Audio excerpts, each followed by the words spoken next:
This is the 1st of October 2014. I'm here at New Buffalo Thunder Hilton Hotel in Espanola with Richard Spalding. Yeah, Dick Spalding. Dick Spalding. A-L-D-I-N-G. I'm an 82-year-old engineer, electrical engineer, still working. I've been at it for some 50 years in the space business, designing and building instruments for satellites. Satellites that look at the Earth. Okay. So in that background, I've come to study and try to understand the Earth environment as it appears to our satellite sensors. So we see lightning and meteors, other phenomena, and in trying to understand those things, I've gotten an interest into things in the atmosphere that are not yet understood. 97 was when I had the eureka, that I first understood what these incidents are all about. I would like to involve the cattle industry, because they, I think, would be very much interested in the phenomenon, and perhaps if there was any way to protect their cattle by understanding it. I have looked a lot at all of the things that I can find about the various incidents. Well, tell me how you got interested in the cattle mutilations. Yeah, in the first place, I had a co-worker who was, well, he's kind of an unusual person. So one day he says, "Okay, you're so smart, explain this." And he pointed to a cattle mutilation. And I had never thought about them up until then, so I had to first read about them a little bit. One, I had kind of followed UFOs, not as a UFO nut, right, but as one trying to find an explanation. And one of the hallmarks of the cattle mutilations was that very often people saw lights in the sky the same night that the cattle was mutilated. And so it was the lights in the sky that I was trying to find explanation for. And my feeling was they have to be electrical. When you're talking about making the air glow, you can build a fire and do that, but the other way is to do it electrically. And being an electrical engineer, I felt like that's the right explanation for the things that people see in the sky. I see. So it was in that vein that I was trying to pursue the understanding, a developing understanding of what the cattle mutilations might be. Right. But as a part of this eureka, it was to understand that the same kind of action of making material disappear and cutting it very precisely, as if it had been cut with a laser or a very sharp scalpel or something like that. That's exactly what the people in the microelectronics labs were doing to build these machines.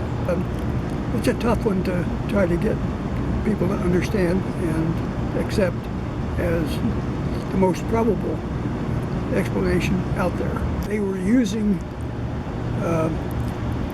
ion beams. Okay, ion beams. Okay. To etch away the material to make these very precise cuts that you needed to do to make a lever that's only 10 microns across and maybe 100 microns long. Okay. Extremely small things, but very precisely cut. No rounded edges, no loose tolerances. Mm-hmm. Everything very precise. And no rounded edges? no rounded edges. I mean, if you try to etch something with acids or chemicals, there's always rounding of the edges. Even if you, that's so the way they made the early transistors was to mask off part of the wafer and etch away the part around it to make the individual transistors. Well, these boundaries where they etched always had rounded edges because the chemicals don't know where to stop. They go and react where. Right. But by using this ion beam approach, the technologists, the scientists who were developing these machines, micro machines, could cut these patterns extremely precisely, and the way they did it was with ions, with ion beams, not electron beams, ion beams. Have you ever heard of an instrument using ion beams that could be carried out into the field and used? In this Portable? sense, no. Not that you know of. No. Okay. For one. So big, heavy equipment we're talking. Well, the stuff that we're talking about in the laboratory, the entire thing is done inside a vacuum chamber. I see. You know, a big chamber that's up down to all the air is taken out, and so on. And you just don't cart one of those into the field. Right. In fact, here's where I'll call it some of the greatest disbelief comes about. Scientists don't believe that ions can move about in the atmosphere without bumping into air molecules and getting dispersed. And essentially, the only way they can move about is by diffusion. The sudden joining of unless they're magnetic fields focused can propel somehow. jets of charged particles from the and they know of no creating way an to electron focus diffusion them. region. But nature does. To learn how to pinpoint these events, Tell me about Scudder that. looked at data from a space probe that orbited Earth more. I think if one tries to work with ions in the small, what I mean is a little thing that can generate a small ion beam. It's true that air molecules will disrupt it. You try to shoot this ion beam through the air and it won't go very far. It'll be disrupted. But the problem is that's trying to do it in the small. Okay. I kind of relate it to a fire hose. If you want to shoot water a long ways, you can't do it with tiny little atomizer sprays. You've got to have a cannon-size flow of water. And what that flow of water does is the air molecules do interact with the outer shell of this tube of water, but they don't bother the innards. And so it's the innards that just keep going because they're not being impeded by air molecules. It's the outer coatings that are taking the brunt of the air molecules. And that I believe is the way the ion beam thing occurs in nature. It takes a big ion source to generate a flow of ions that's big enough that now the outer shell essentially repels the air molecules and makes the passageway for the rest of the ions to go through, to move through. And so it takes something like the ionosphere, a very large source of ions, to provide enough of a flow where you can get the fire hose effect. That's my way of trying to depict this. Okay. Exactly. And exactly what brings it on, I don't know. This is where a study might narrow down the situation that brings on these mutilations, these attacks. Is it Is it some peculiar state of the ionosphere? Is it a peculiar state of the sun, which is what pumps up the ionosphere and keeps it there? Or is it some local thing on the ground? Well, certainly in the case of the cattle, I think there's a partnership. There is a local thing on the ground, and unfortunately the cow is it. It's the source of ions near ground level that is capable of feeding a large channel. And the channel is really a two-way thing. There's ions coming down from the ionosphere, but then there's ions also coming up from ground. And unfortunately for the cattle, those ions used to be body material, blood, flesh, that sort of thing. All of that material is ionized. And how would that account for organs that are actually missing? The way that the connection to the cow is made, according to my theory, and I feel quite confident about this, is that the connection from the ionosphere that's trying to be made, trying to be strengthened, it finds the places where the body fluids are closest to the surface. And these are all the things that get attacked, places where the mucous membranes are right there at the surface. So the eye, the tongue, the rectum, the uterus, sexual organ, the uterus. Yes, all of those places are places where a connection to the body fluids can be made by this electrical channel. Okay, and that's why those places are attacked. And it dissolves them? No. Because they're missing. When they open up the animal, these organs are gone. Okay. Let me go back to the microelectronics thing. Okay. When they bombard the wafer with the ions, what happens is the wafer, the parts disappear. They are turned into a gas and they're taken off as ionized material. Okay. And that's how they end up leaving just the parts that they want, and the rest of the stuff disappears. It's actually sucked off by the vacuum pump, but it's drawn from the wafer. You essentially, it's like cutting out a paper doll. Uh-huh. You got the cutout that you want. Yeah. You throw the paper away, the rest of the paper away. Well, they make the rest of the chip go away because it's ionized and drawn. And that's the masking that they put down is very much like the hide of the animal.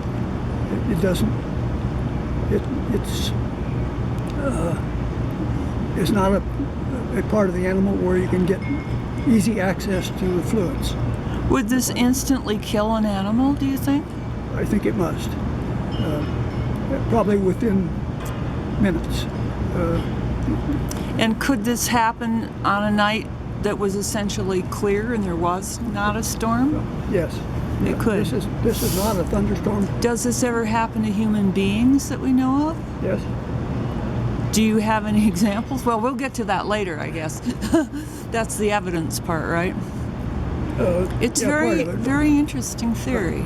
Right. I'm very interested. You know about the Snippy, the horse case, yes. That very first one. That was one of them that was publicized not too long before. Have you ever had an opportunity to talk to Dr. Altschuler? Yes, I did. You did? Yes. And in Denver? Yeah, would you tell me about that? Let's see. I've forgotten exactly when I managed to track him down and find him. It was not easy. Right. And when I did, I asked him about his personal observations of Snippy the horse, right? Did he do that one? Yes, he did. I didn't know that. We didn't yes, talk about he that. did. He was the one. But the biggest thing that I got out of our conversation was that he saw evidence of cauterizing of the Yep. wounds, the edges Right. of the wounds. Right. And I thought, well, that falls right in with my belief about what is happening. That something akin to that should be seen. It's not really cauterizing, because cauterizing is application of heat more than anything else. Right. But if you had these ion beams, they will heat the flesh at the boundaries. But whether it will look just like cauterization, I don't know. Do you want to hear the stories that I've recorded about Sure. Snippy? Sure.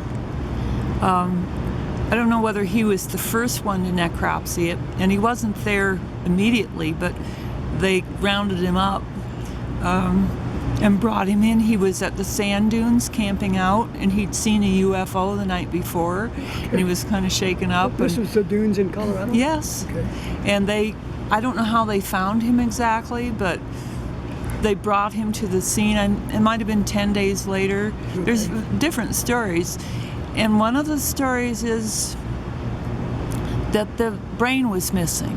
He opened up the cranial cavity and there was no brain. Okay. And that, I think he denied that later on. But then there was another story underneath that story. When they opened up the body, there were no organs in the body of Really? Snippy the horse. Okay.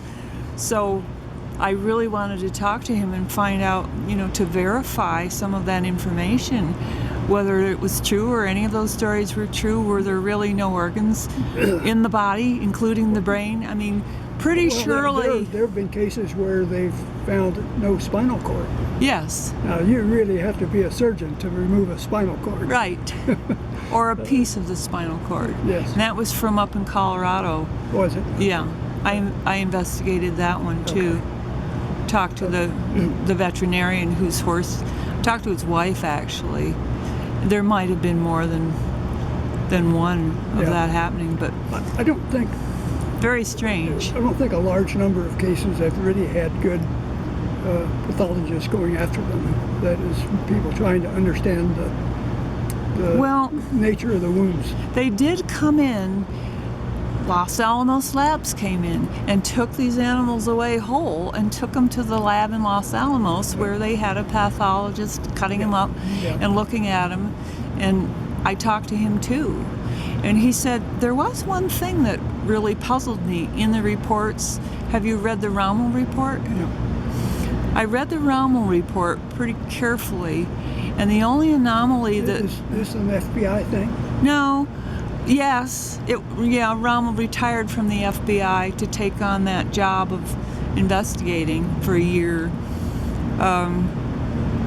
But the one thing that the pathologist found that was an anomaly was that there was low copper in the liver.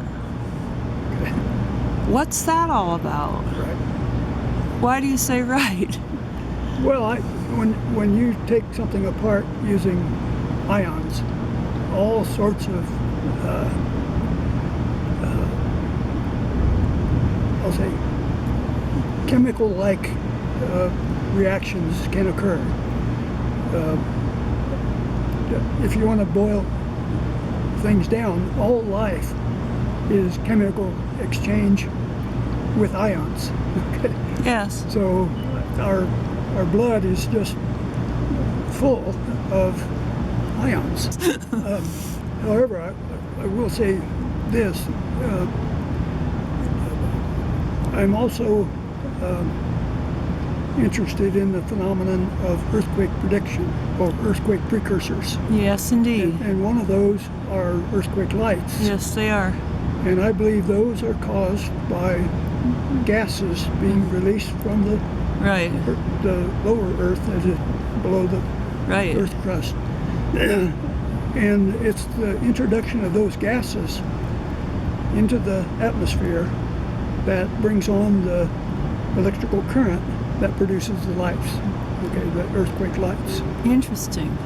And in a sense, that's related to this thing, because we're talking about cattle Yes. somehow becoming attractive points for connection. ionosphere to ground connection. And I think one of the attractions could be the methane that comes from eating grass and digesting it. That Although cows- you're aware that it's not just cattle, right?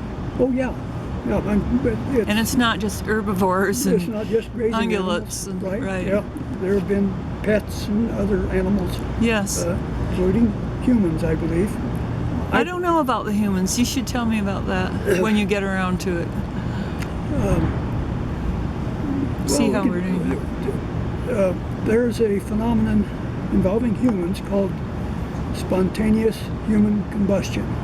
Are you aware? I've heard of that, yes.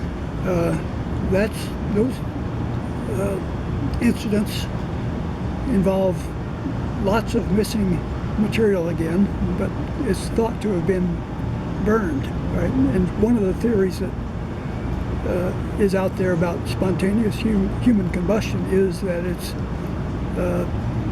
somebody smoking that's got their clothes on fire, and the clothes burning caught the fat on fire, Yeah. body fat, and now it's the body fat that's burning that makes the body disappear. Disappear. You're talking about disappear? Yes, disappear. Not just burn. Right. Okay. Well, what I love it. it's similar to a spontaneous human combustion incident is very similar to a cattle mutilation in that there's much to that's difficult to explain. What they might find is just the 2 feet left with the bones and body all missing. Okay. So you think that there are cases, you know of this case documented, they found the feet and not the rest of the body? There's a book called, I think it's called Ablaze. Ablaze, okay. Right. We're not talking Gretchen Ehrlich. No, this guy is one who's researched spontaneous human combustion, and he has numerous accounts of what is found after the SHC, the spontaneous human combustion, Okay. and pictures, photographs. I'll be very curious to read it. Some of the photographs, many of the people were rather sedentary, the ones who were attacked. Huh. And so maybe Inside, outside? mostly inside of buildings. Inside their own. Yes. And sometimes, in addition to the body burning, there's a hole in the floor. Oh my gosh. But only that. Oh. Didn't burn the whole house down or anything like that. Okay. Lots of really weird things like that. Yeah. Associated with those events. And I believe that the root cause is very similar to the cattle mutilation. Would this happen even in winter? Yes. Could happen in winter also. Yes. No matter how cold it is. Well, I won't. I won't speculate on Okay. that, but yeah. But it's primarily something that happens in the warmer months, or not? I really didn't look at it from Okay. with that question in mind. Okay. One of the earliest accounts of one of these spontaneous human combustions was by Charles Dickens in a book that he wrote called Bleak House. Oh yes. He has a chapter that focuses on an incident where this guy, older man I think, died via that route. Okay. And one of the things that he remarked about, Dickens in writing this up, was that the walls were coated with a grease-like material. Ooh. Which I would say, yep, this is what happens when the vaporized material doesn't make it out of the house and my on God. up to the atmosphere. Yeah, Parts of it get plastered to the walls. Right. And so Dickens, I think, was on this. I think he may have witnessed such a, had gone to see a thing that something like that had happened, and ended up putting such an incident in his book. Okay, so going back to, you're going out and looking for evidence to support your theory. Right. Let's go back to that. Okay. Starting the section on evidence to support the theory of, what would you call it, ionization of cattle? Well, you could call it that, yes. That phrase has never occurred to me, but Okay. But I do think that in order to explain the missing material, ionization is the right word to use. Once the material is turned into an ion, now it's subject to the electrical forces that are active in the beam, so to speak, in this channel. And so the material can be drawn up away from the local vicinity, probably clear up to the ionosphere, and be dispersed there, and get beamed up, so to lost speak. in the mix. Yeah, Lost in the mist. in the mix of Lost stuff. in the mix of stuff, right? In the atmosphere, in the ionosphere. Okay. So, in a sense, yes, the missing material was ionized, and that's how it was made to disappear. It's drawn up, electrically drawn up the channel. Why would it do this? Why the spine? Because that's part of the electrically active material that the ion beam can connect with. The spinal cord. Any part of the body. Well, bones. Theoretically, bones. Bones are not so much. Soft tissue. Soft tissue. More is, yes. soft tissue than. Yeah, and soft tissue really. It has fluids in it. That's why it's soft. Right. And it's the fluids that contain the salts and other things that make things electrically active. So I think it's all of that material that is an enticement to the channel formation and the channel growth that one needs to do away with 300 pounds of Organs. cattle material, right? Right. There was a cow found near where I live, on the edge of the national forest. The woman who found it said that all the organs were missing. And I went to see it, and it was like a cave. There was nothing inside it. But you know what was lying on the ground nearby? Was the fetus of a calf. Okay.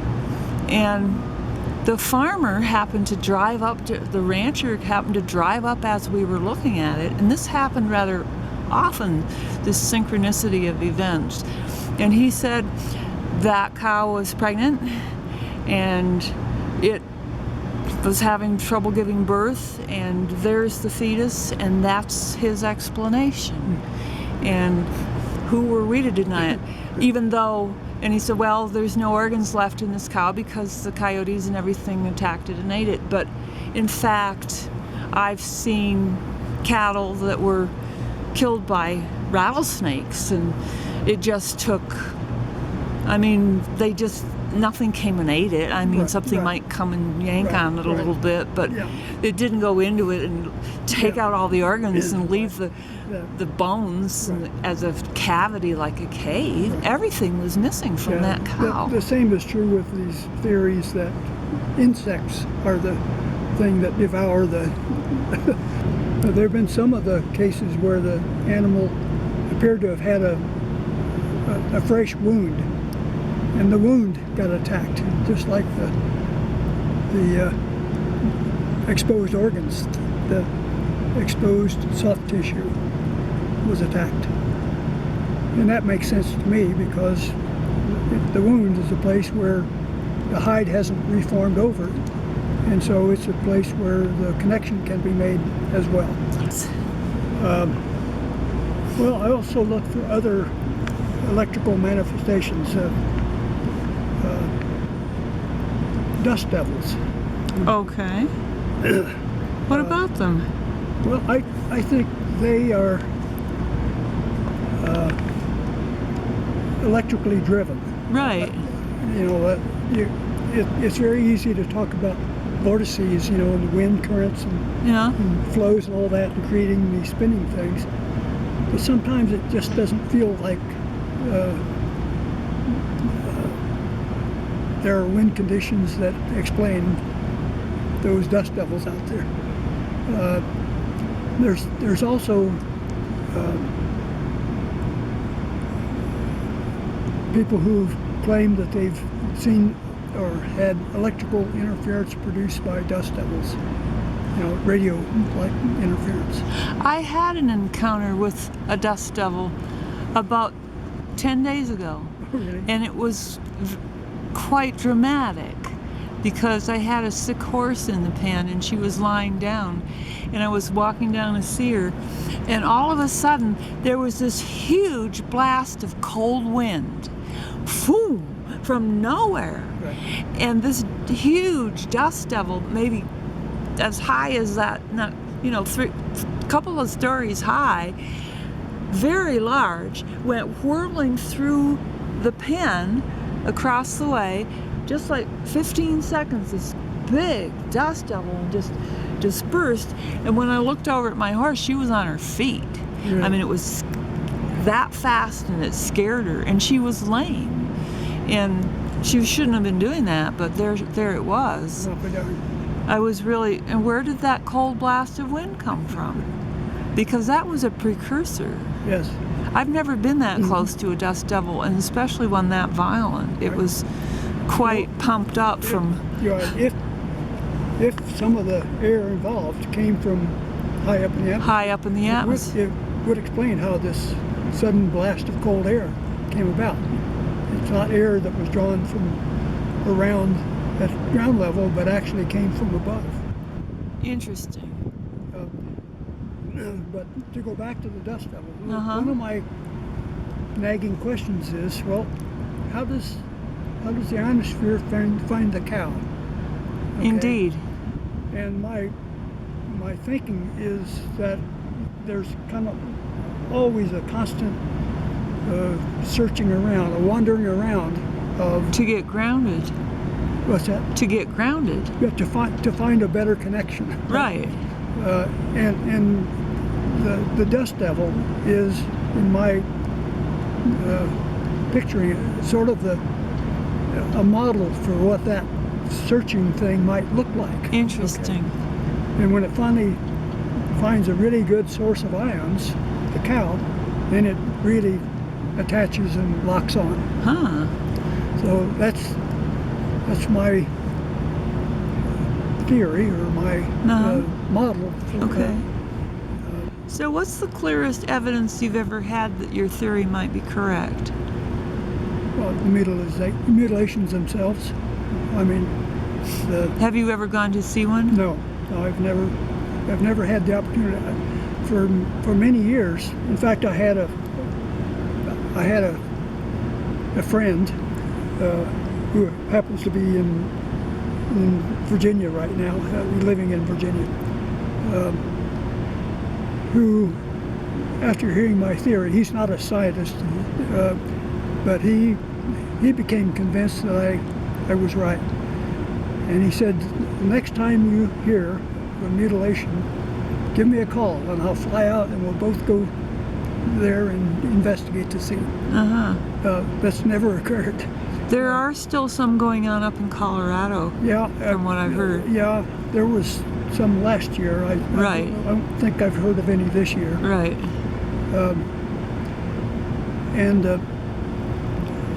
But they do seem to have waned, really decreased in frequency of occurrence. Right. Back in the 70s, they were really happening a lot. Right. And even through the 90s, Yep. there was a lot. But And I think to find an explanation for why that should be so, I think one probably has to go back to the sun and the positions of the planets.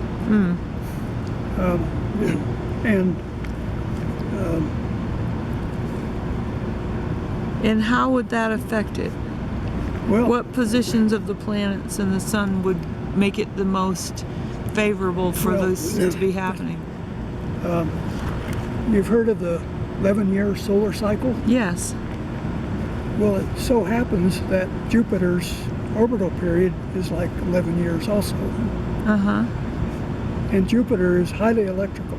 I mean, you can point a radio antenna toward Jupiter and hear all the sounds of the electrical activity that's happening at Jupiter. Huh. And so I think that where Jupiter is with respect to where the Earth is and all that has a lot to do with the state of the ionosphere here. So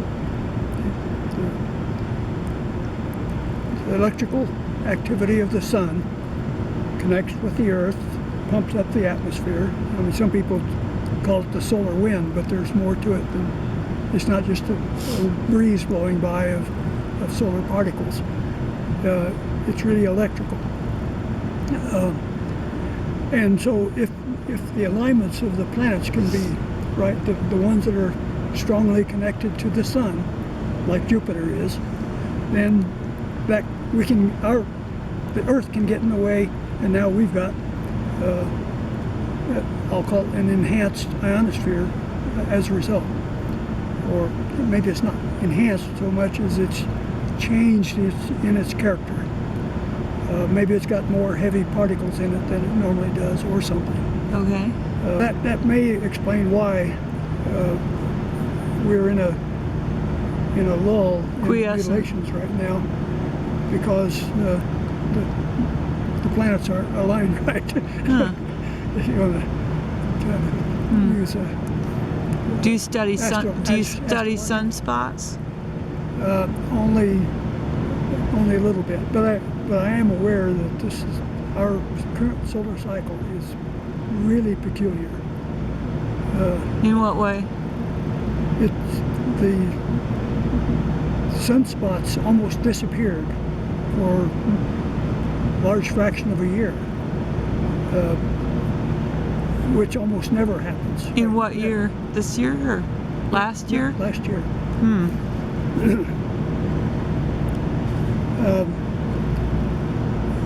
There was a condition back, I think it was like in the 15th, 16th century, called the Little Ice Age. Right. That was associated, or has been associated with scientists, with a thing called the Maunder minimum. Have you ever heard of that? Yes. That was a condition in which sunspots almost disappeared.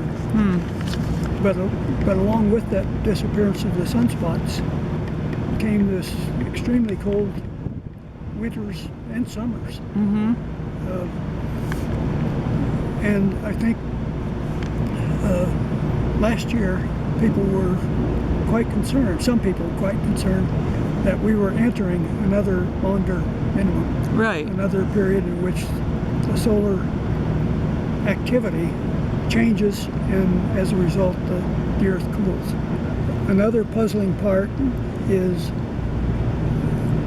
the rather rare occasions where there are broken bones in the animal. I've never seen that, but I've heard of it. Yeah. Yes. As if dropped from Exactly. a height. Exactly. What do you think about that? I believe it was, in fact, dropped From a height. Yes. By what? By, I'll call it a weakening of the ion connection. First of all, the levitation is caused by two things. One, the channel that brings the ionosphere close to the Earth, the ionospheric potential close to the Earth, creates a very strong electric field.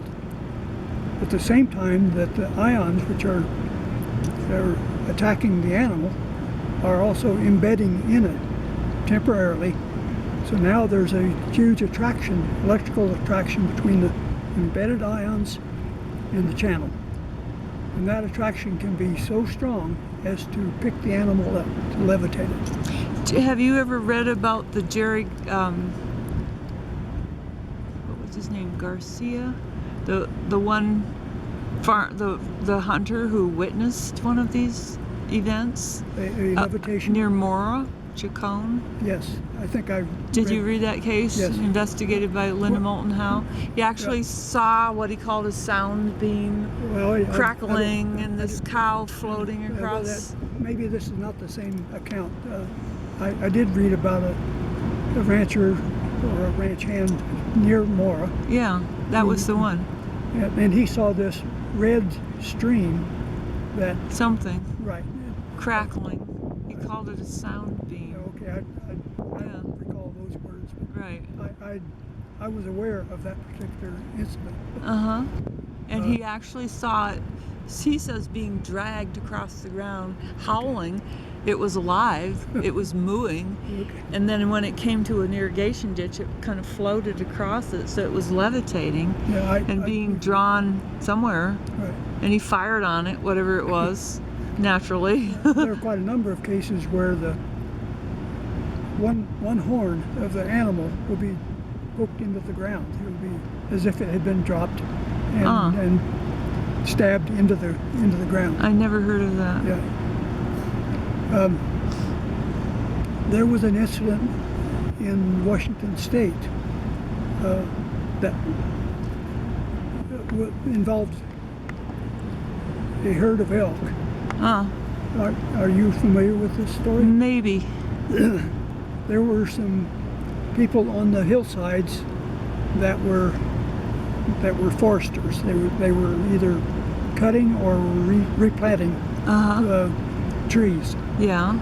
On the hillsides in, I think it was western Washington. And as they were doing their work, they noticed a herd of elk down in the valley below. Mm-hmm. And what happened is a flying saucer appeared over the herd, settled down over one of the animals in the herd, and drew it up into the saucer. Okay, and this was seen by 15 or so. Where did you find out about it?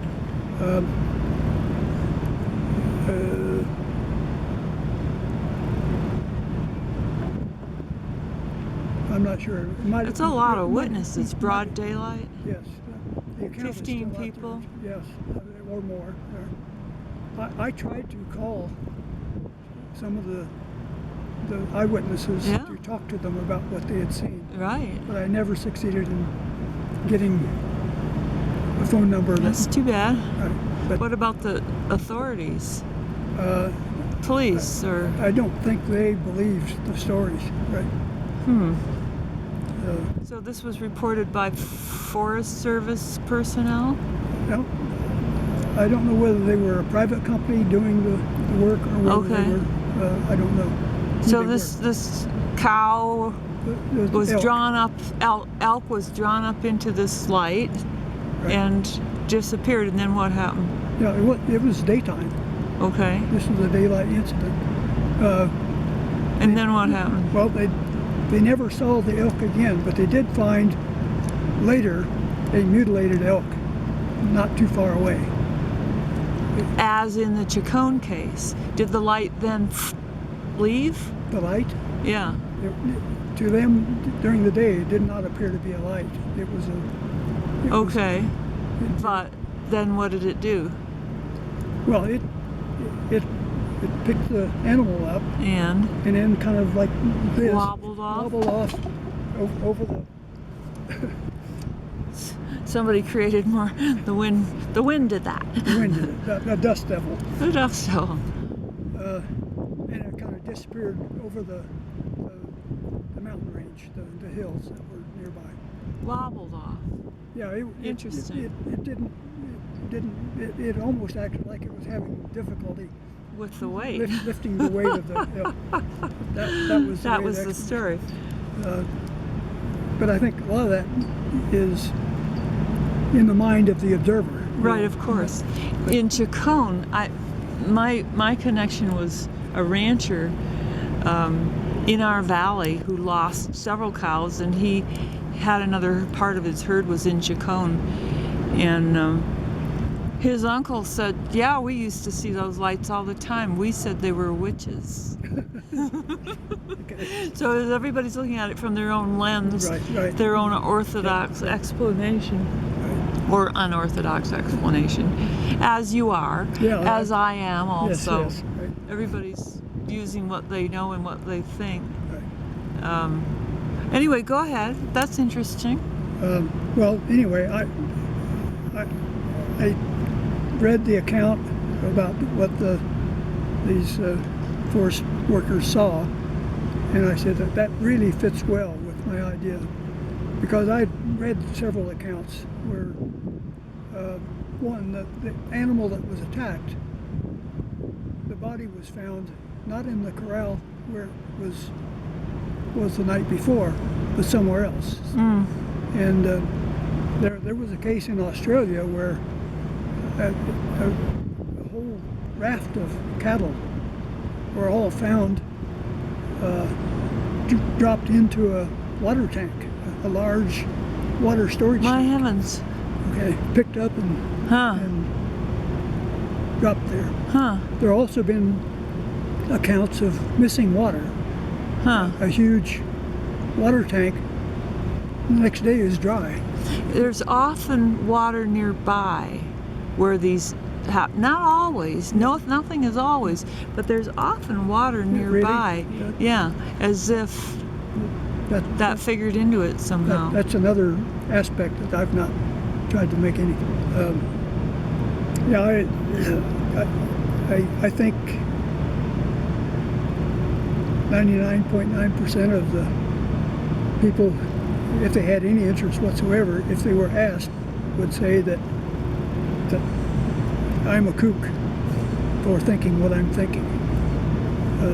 That's because they have no technical knowledge of what might be possible.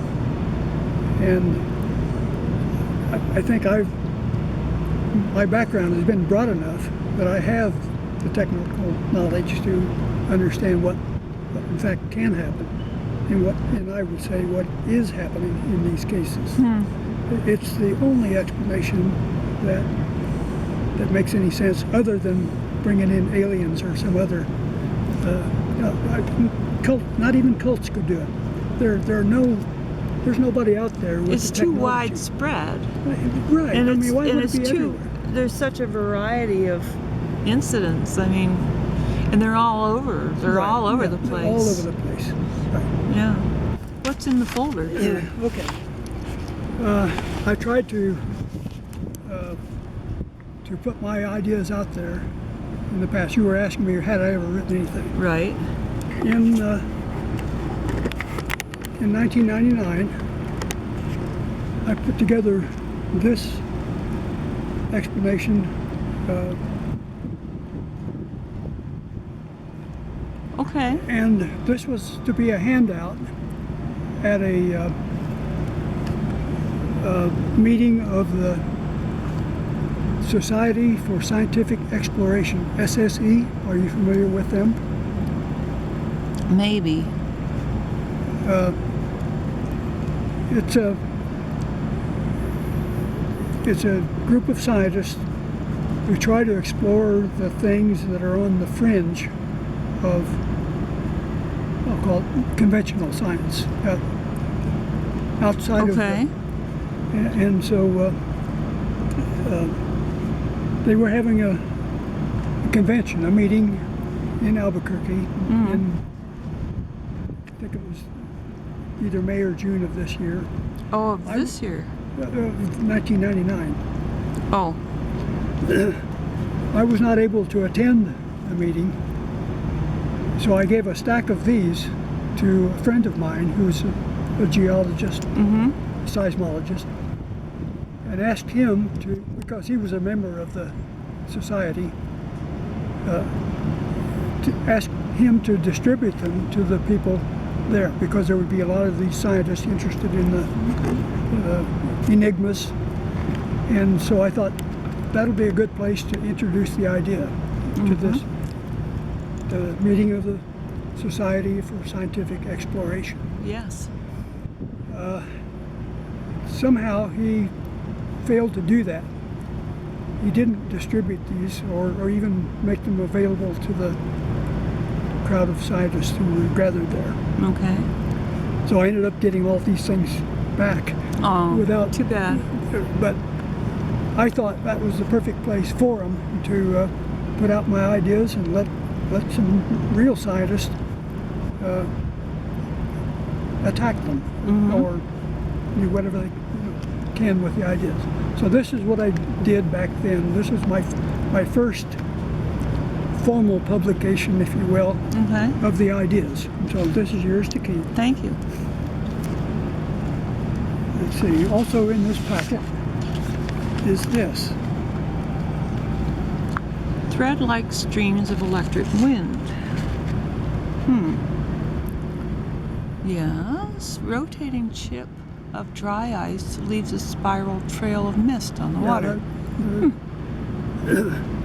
What this person explains, you had a high voltage probe, Okay. high voltage generator, which he could connect one terminal to a pan of water, warm water, and then the other one would be with a clip lead up here with some material, and there would be like 5,000 or 10,000 volts between the two. Sounds dangerous. Well, it's not dangerous because there's not enough current to kill you if you manage to get across it. It's sort of like the zap of grabbing a doorknob when you shuffle it across the carpet. But anyway, the purpose of the dry ice was to create a mist, a layer of mist over the pan of water. Okay. And the purpose of the mist was to let you see what's happening with regard to the things down at the water level. So he could show that he could take this probe and move it around and a little dimple in the mist, or a dimple in the water with a hole in the mist, would follow it around. Now, in electric theory, there shouldn't really be a point on the water that results from a point up here, because the fields are too dispersed. Dispersed. Okay. But what he found is that wasn't the case. There was a tiny spot on the water. How high above? Like a foot? Yeah, a foot or so. And what he found is he could put some bristles, 2 or 3 fibers up here, and now we'd have a pattern similar to the pattern up here on the water. Well, in electrical field theory, you could never explain how that could be. But he showed, and what he calls them are, threads, air threads, or something like that. It's as if from these points up here were thread-like conductions or whatever occurring that impacted the water and the mist above it, so as to make a little dimple or a hole. To me, that's the model for this thing that I claim is happening between ionosphere and ground. So that's why I include this in the package. Okay. I get think it. But this is something that's observable. Yes. And controllable. And reproducible. And reproducible. I So reproduced his experiment within Sandia. With the dry ice and the electric point. Use the very same apparatus. Okay. And the only expensive thing is the high voltage source. Right. But if you know somebody who's got one, For Kit Carson. $2, you can create the rest. You can go out and buy some dry I'm ice. probably not going to do that. I'm glad you did it. But if you knew someone who Right. had a bent to do so, this Right. provides good instruction on Okay. how to do it. Okay. What else? Okay, so that was that. I think this came next. Okay.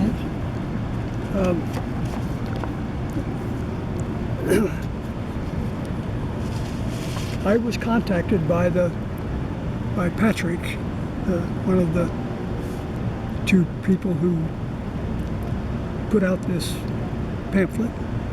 This is like a twice a year or seasonal I'll thing. show the cover, the anomalist. Okay. So this was like 2000, 2001. Who's My agreement with Patrick was that I would send him I'll call it a draft for him to edit and reshape so that it fit his thing better. okay? He did not change a single word. Good. He just took the whole thing and Okay. put it in That's there. a tribute to your writing, your ability to write. I don't know whether what that's a tribute to. Well, it is. I mean, to not get edited at all is a tribute to your ability to write and explain what you're talking about Whatever. in a very concise way. Congratulations. Anyway, Okay. but that never went anywhere. I thought the readership of this might pick up on that and say, wow, that's a really novel theory about the atmosphere. And I would get, So given that you've already published this information, why are you hesitant to have anything that I'm filming known publicly?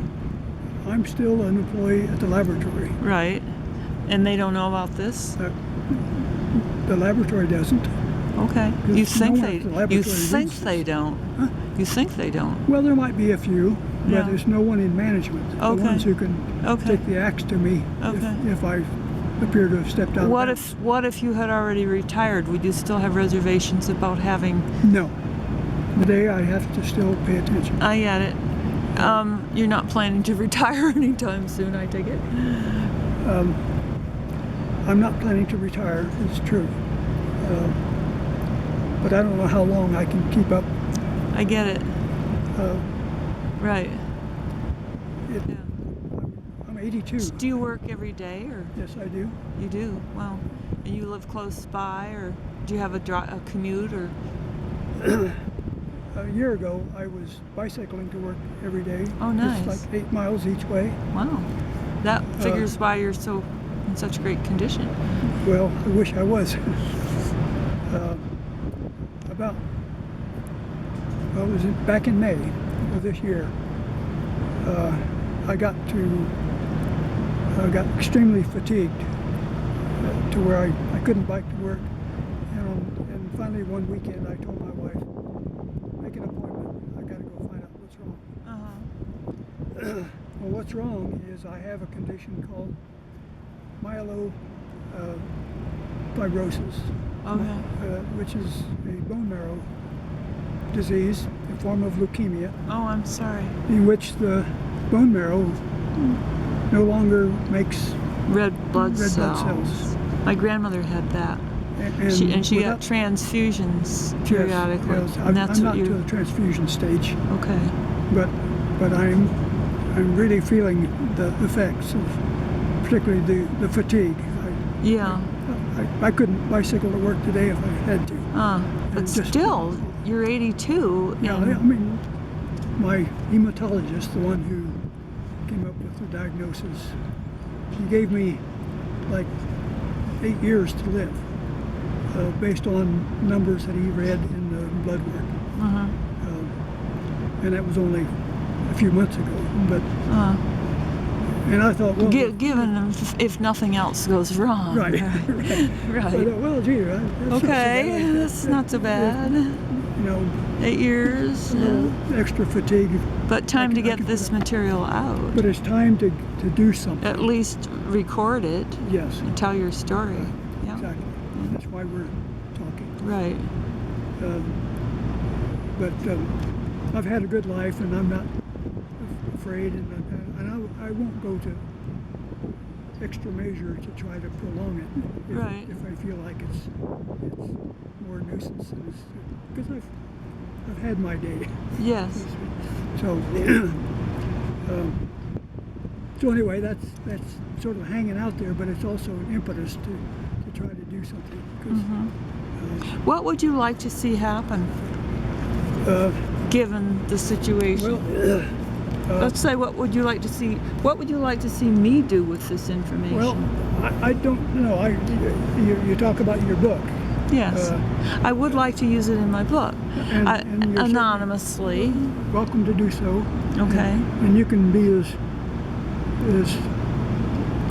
transparently anomalous as you Yeah. think might work. Yeah, and you're one of several people who has confided in me, and I have their stories and their theories, and Right. I've agreed not to use their names, although it would make it stronger if I could.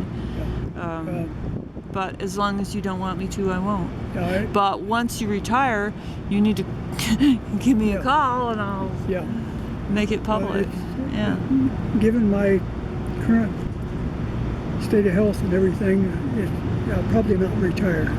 That's I'll good. Probably Yeah. die on the job or something. But that's Or get beamed right. up. what's it? Or get beamed up. up. We've come for you. It's your time. It's time. In which case, who could resist? Yes, how fitting. Yes, how fitting.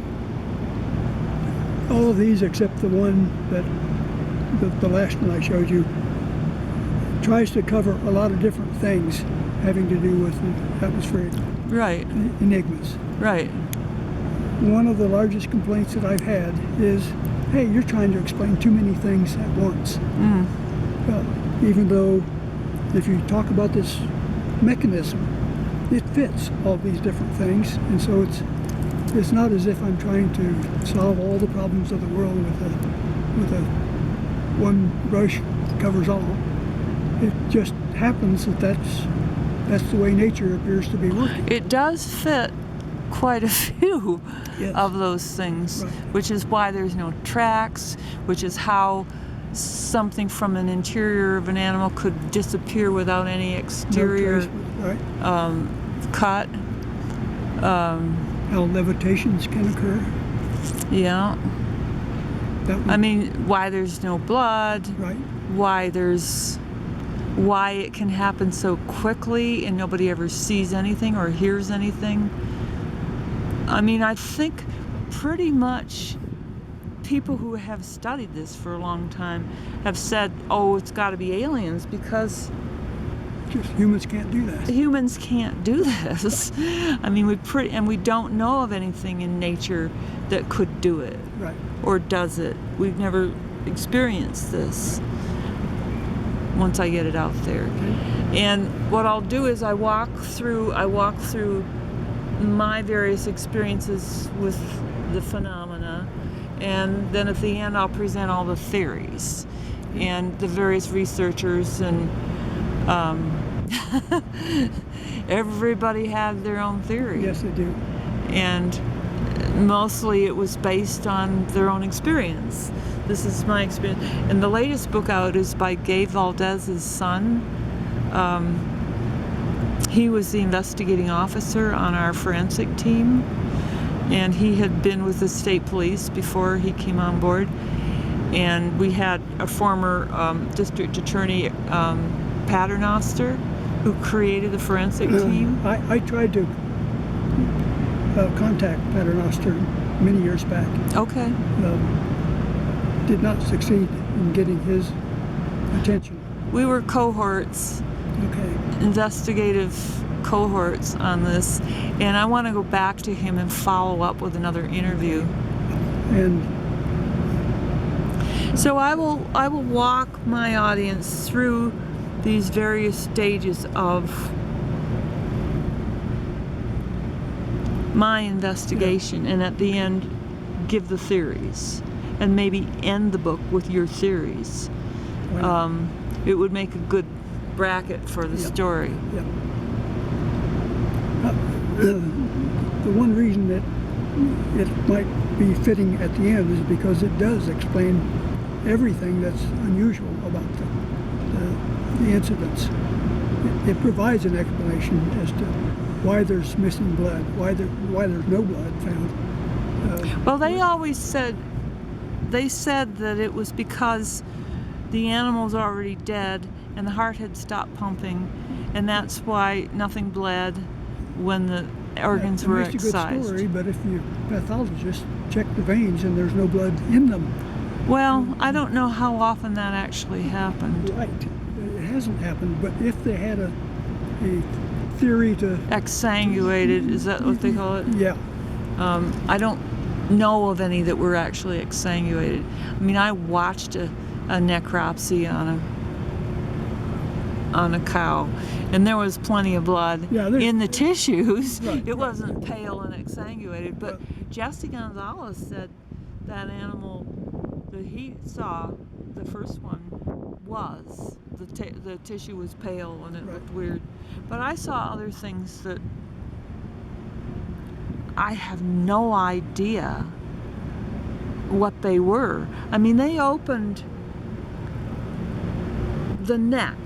There was a little pinhole in the neck of this calf, and they opened the hide and peeled it back, and there was a crater the size of a basketball, not quite, but like that. There was a crater, and inside the crater was all this yellow matter, and they all kind of looked at it, and I said, why don't you take some of that and get it tested and try to figure out what this stuff is? Exactly.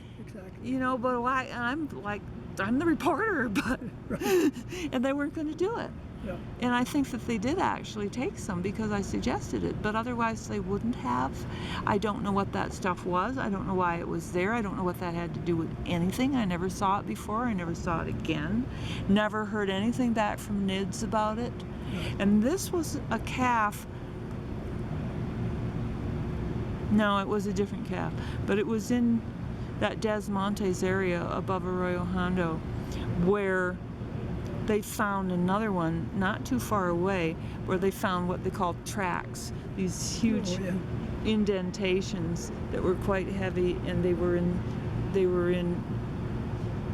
like triangles. They were like right angle triangles leading to it and away from it, but they wouldn't let me in there. They put up the tape and they kept me out. I've seen pictures of them. You know, triangles seem to I'm the reporter. Why don't you? Why are you not letting me in there? Triangles seem to have a special place in nature, in nature's electrical activity. We talked about craters, forming events. A lot of times there's 3 of them in a triangular formation. Maybe that was it. I should have gone back afterwards on my own. There are things called flying triangles. I don't know. Yes, I've seen. I haven't seen them, but I've seen UFO literature today. Yeah, I've seen pictures of them. There's lots of people who have encountered these triangular formations of lights or V-shaped formations of lights that happen. Right. I believe those are parts of the connection again. These are just manifestations of. I had an experience. I had a UFO experience when I was 18. We were out in Upper Michigan near Sterling Air Force Base, tooling around, doing what we call shining deer. You know, pull the truck out into the field and catch the deer's eyes and get to see them until they run away. And as we're driving down this dark highway in rural mid-Michigan, a light came down. A huge orange glowing light the size of a pickup truck or bigger. Silent, slow. It came down over the top of the truck and then to our side and over into a field and landed. And we went, oh my God, pull off into the field and rush towards it. and it went out. The light went It out. just disappeared. It went out. And so we stopped and we got out. You know, we're like 18 years old. We're just fooling around. Okay, what do you want to do? You want to leave the truck lights on, and you want to walk over there and find out what that is? You want to leave the truck lights on so we'll be in silhouette? Or do you want to turn the truck lights off so we'll be in the dark and we sneak up on it and we get radiated or something? Or third option, we get in the truck and drive away. We took the third option. But if I ever had that chance again, I'd go see what it was. You know, Well, you if there might was think anything, twice, but- if there was anything there, I wouldn't think twice at my age. I mean, I'd give a lot to know, even if it was at the last second of my life. I'd give a lot to know what that was. Yeah, right. And we never went back the next day to look at the ground. We didn't really know where we were. It was dark. But I had that experience, and once you've seen something like that you've never seen before, there's an entry point into your belief system that changes your relationship to what's known and what's not known. And it opens up for you the possibility that there are things in the universe that you don't understand. Maybe you never will. And that's why they call them unidentified flying objects. Right. And I'm not saying that there aren't UFOs, that there aren't aliens. I'm not subscribing to that either, but I'm leaving open that possibility. So my hope would be that if this could be included in your book and it gets fairly good readership, and I would think that given your past involvements, it might get pretty good readership. There's a lot of interest in the subject. Particularly in the cattle industry. Yes. And it's cross-cultural too. Yeah, if that could happen, then maybe all of a sudden there would be a turning. And, that would be this interesting. thing would suddenly catch on as a plausible explanation for what has been a total mystery up till now.